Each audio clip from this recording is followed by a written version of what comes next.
அவுரங்கசீப் வந்து ஒரு ப்ராட்ராக்டர் வார் இது பண்ணார் எங்கே அப்படின்னா டெக்கானில். அப்புறம் வந்து உமாராவும் ஜகீர்தார்ஸும் வந்து ஒரு பவர்ஃபுல் சக்ஸஸ் ஆஃப் முகல் அட்மினிஸ்ட்ரேஷனில் உமாரா ஜகீர்தார்ஸ் இவங்க 2 பேரும் பவர்ஃபுல்லாக இருந்தாங்க அந்த பதவி. அப்புறம் ஆசப் ஜா அப்படின்றது வந்து ஹைதராபாத் ஸ்டேட்டில் வந்து எப்போ இது பண்ணாங்கன்னா 1724 1724. ஆவாத் ஸ்டேட்டோட ஃபவுண்டர் யாருன்னா பர்பன் ஹுல் முலிக் சாத் கான். சுபேதார்ன்றது வந்து ப்ரொவின்ஷியல் கவர்னரு. ஃபவுஜ்தார்ன்றது வந்து முகல் மிலிட்ரி கமாண்டரை தான் ஃபவுஜ்தாருன்னு சொல்கிறோம். இஜாராதார் வந்து ரெவன்யூ ஃபார்மரு. அப்போது வந்து எம்ஐஎஸ் அப்படின்னு சொல்லிட்டு ஒரு பேண்ட் ஆஃப் சிக் வாரஸை எம்ஐஎஸ் அப்படின்னு சொல்லியிருக்காங்க. சவுத்ன்றது வந்து டேக்ஸ் லெவிட் பை மராத்தாஸ். குன்பீஸ் அப்படின்றது வந்து KUNBIS மராத்தா பீசன்ட் வாரியர்ஸ், அதாவது விவசாயம் பண்ணுறவங்களோட வாரியர்ஸ், அந்த போராட்டம் பண்ணுறவங்க. உமாரான்றது வந்து ஒரு நோபல். நதீஷா வந்து இன்வேடட் பெங்கால் அப்படின்றது வந்து ஒரு ஃபால்ஸ் ஸ்டேட்மெண்ட்டு. குரு கோபிந்த் சிங் தான் வந்து 10வது சீக்கியர்களோட குருவாக இருந்தார், அது ட்ரூ. பூனா வந்து became the capital of Marathas இந்த 18th century மாறுச்சு, அப்போ அது ட்ரூ.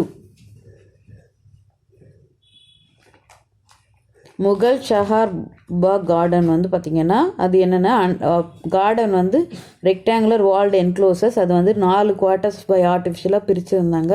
4 டிவிஷன் வந்து சிமெட்ரிக்கலாக இருந்தது. அதுதான் வந்து அதோட எலமெண்ட்ஸ்ன்னு சொல்கிறாங்க.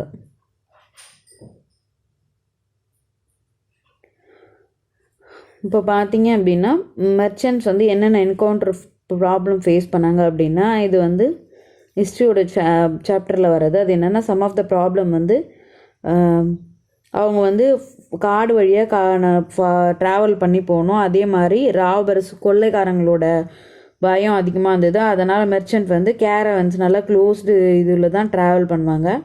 முல்லா அப்துல் காஃபர் வந்து மெர்ச்சன்ட்டு. இந்தியன் வெர்ஜு ஓரா இவங்கெல்லாம் வந்து லார்ஜ் ஷிப்ஸ் வச்சுருந்தாங்க, ஈஸ்ட் இண்டியன் கம்பெனி ஷிப்ஸு.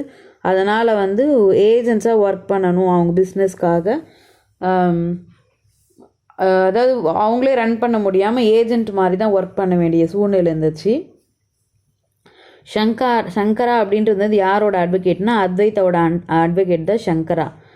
ஆழ்வார்ஸ்ன்றது வந்து பார்த்திங்க அப்படின்னா விஷ்ணு அதாவது வைணவ அடியார்கள் தான் ஆழ்வார்ஸ். நாயன்மார்ஸ் அப்படின்றது வந்து சிவன் அடியார்கள். அப்புறம் வந்து ஆலியா அப்படின்றது வந்து சூஃபி செயின்ட்டாக இருந்தாங்க. புத்தா அப்படின்றது வந்து சோஷியல் டிஃப்ரென்சஸாக அவர் வந்து கேள்வி எழுப்பினார், ஏன் இவ்வளோ பிரிவு இருக்குதுன்னு சொல்லிட்டு. அப்புறம் பந்தர்பூர் வந்து இம்பார்ட்டன்ட் சென்டர் ஆஃப் வந்து பக்தி ட்ரெடிஷன் மகாராஷ்டிராவில் இருந்தது வந்து பந்தர்பூர்.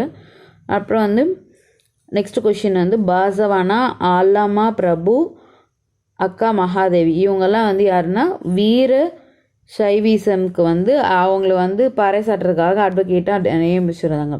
ராமானுஜம் வந்து ஆழ்வார்களால் இன்ஃப்ளூயன்ஸ் பண்ணது தான் இது. அப்புறம் வந்து நாத் பந்திஸ், சித்தாஸ், யோகிஸ் இவங்கெல்லாம் என்ன அப்படின்னா கிரிட்டிசைஸ், அதாவது ரிச்சுவல் அந்த அதர் ஆஸ்பெக்ட்ஸ் சடங்கு இதெல்லாம் வந்து சோஷியல் ஆர்டர் இதெல்லாம் வந்து கிரிட்டிசைஸ் பண்ண ஆரம்பித்தாங்க. அப்புறம் அவங்க நெக்ஸ்ட் பாயிண்ட் வந்து simple logical argument to present their thoughts. சின்ன சின்ன ஆர்குமெண்ட் வச்சு அவங்களோட எண்ணத்தை வெளிப்படுத்தினாங்க. சால்வேஷன் மூலமாக அவங்க வந்து advocated intense training of mind and body through practices yogasana breathing exercise இதெல்லாம் வச்சு நம்ம வந்து முக்தி நிலையை அடைய முடியும்னு சொல்லுவாங்க. அவங்கள பொறுத்த வரைக்கும் சால்வேஷன்ன்றது தியானத்தால் அடைய முடியும். அது வந்து ஒரு ஃபார்ம்லெஸ் அல்டிமேட் ரியாலிட்டி. அதே மாதிரி அவங்க தன்னைத்தானே உணர்றது தான் அப்படின்னு சொல்கிறாங்க.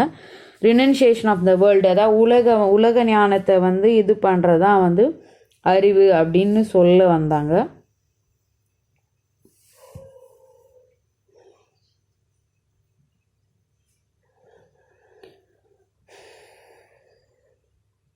நெக்ஸ்ட் கொஷின் வந்து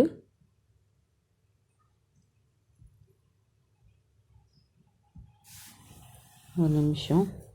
இப்போ ஜியாகிரஃபி அப்படின்னு பார்க்குறப்ப பாலிட்டி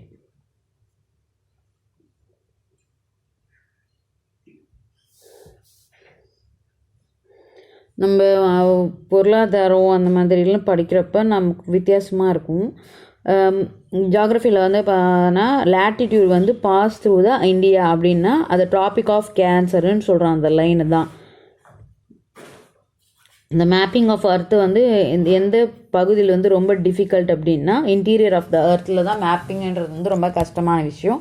டைட்ஸ் இந்த sea wave have stored in them அப்படின்னா combination of all of the above forms of எனர்ஜின்னு சொல்கிறோம். ஏன்னா hydraulic energy, kinetic energy, gravitation potential energy இது எல்லாமே வந்து டைட்ஸில் வந்து ஸ்டோர், அதாவது வந்து அலைகள் வருது இல்லையா அது. நேச்சுரல் கேட்டல் கண்ட்ரியை வந்து இந்த வெஜிடேஷனை சொல்லுவோம் டவுன்ஸுன்னு சொல்கிறோம். டெபாசிட் ஆஃப் நைட்ரேட்ஸ் வந்து எங்கே இருக்குது அப்படின்னா அட்டகாமாவில் இருக்குது. எந்த கண்ட்ரி வந்து 3 natural region hot dessert, Mediterranean, cool climate இது வந்து எந்த சிலின்ற நாட்டில் வந்து 3மே இருக்குது. எந்த ஸ்டேட்டில் வந்து லார்ஜஸ்ட் கோஸ்ட் லைன் வந்து பார்த்திங்கன்னா குஜராத்தில் இருக்குது. கவர்னர் ஆஃப் ஸ்டேட் வந்து பிரசிடெண்ட்டால் அப்பாயிண்ட் பண்ணுறாங்க. எப்போனா யாரோட அட்வைஸ் பேர் இல்லைன்னா பிரைம் மினிஸ்டர். பிரசிடெண்ட் வந்து அவரோட டிசிக்னேஷன் யார்கிட்ட கொடுக்கலாம்னா வைஸ் பிரசிடென்ட் கிட்ட கொடுக்கலாம். வைஸ் பிரசிடெண்ட் வந்து எத்தனை ஆண்டு காலம் வந்து அவரோட பதவியில் இருக்கலாம்னா 5 வருஷம். எந்த ப்ளஷர் ஆஃப் பிரசிடெண்ட் வந்து அந்த மாதிரி அந்த ஆஃபீஸர் வந்து யாரை நியமிக்கிறாங்கன்னா கவர்னர் தான் அவர் நியமிக்கிறாரு. இம்பீச்மெண்ட் ஆஃப் ப்ரொசீடிங்ஸ், அதாவது வந்து ப்ரொசீடிங்ஸ் வந்து வைஸ் பிரசிடென்ட்ஸ் வந்து எப்படி இனிஷியேட் பண்ணலான்னா ராஜ்யசபாவில் தான் இனிஷியேட் பண்ண முடியும், அதாவது முதல்ல கொண்டு வர முடியும். டைப்ஸ் ஆஃப் எமர்ஜென்சி வந்து என்னென்னா நம்மளோட கான்ஸ்டியூஷன் ஆஃப் இந்தியாவில் எப்படி விஷுவலைஸ் பண்ணுறாங்கன்னா 3 இருக்குது. த ஃபினான்ஷியல் இதெல்லாம் இருக்கு இல்லையா, பொலிட்டிக்கல் எமர்ஜென்சி, ஃபினான்ஷியல் எமர்ஜென்சி, இந்த மாதிரி 3 டைப் ஆஃப் பிரிக்கிறாங்க. எந்த குவாலிஃபிகேஷன் வந்து வைஸ் பிரசிடெண்ட்டாக இருக்கணும் அப்படின்னா கண்டிப்பாக இந்தியன் சிட்டிசனாக இருக்கணும், குவாலிஃபைடு ராஜ்யசபாவாக இருக்கணும், 35 கீழே இருக்கக்கூடாது, வயசு 35 அபவ் இருந்தால் தான் அவர் வந்து வைஸ் பிரசிடெண்ட்டாக வந்து கேண்டிடேட்டாக நிற்க முடியும். இந்த பிரசிடெண்ட் வந்து பில் வந்து அவரோட இதுக்கு அசென்ட் பண்ண அதுக்கப்புறம் பார்லிமெண்ட் வந்து ஒன்ஸ் அகெயின் வந்து அந்த பில்லை மசோதா இந்த சட்டம்லாம் சொல்கிறேன் அதை பாஸ் பண்ணும்போது என்னென்னா பிரசிடெண்ட் வந்து என்னென்னா அந்த பில்லுக்கான ஒப்புதல் கொடுக்கலாம். அந்த மாதிரி ப்ரொசீஜர். பிரசிடெண்ட் ஆஃப் இந்தியா வந்து எப்படி ரிமூவ் பண்ணலாம் அப்படின்னா பார்லிமெண்ட்டோட ஓட்டெடுப்பு மூலமாக வந்து பிரசிடெண்ட்டை வந்து அவரோட பதவியிலேருந்து தூக்க முடியும். Governor of Jammu and Kashmir அப்படின்னும் போது யாரை நியமிப்பாங்கன்னா பிரசிடெண்ட் தான் வந்து ஜம்மு அண்ட் காஷ்மீருக்கு வந்து அந்த அதிகாரத்தை இருக்குங்களுக்கு.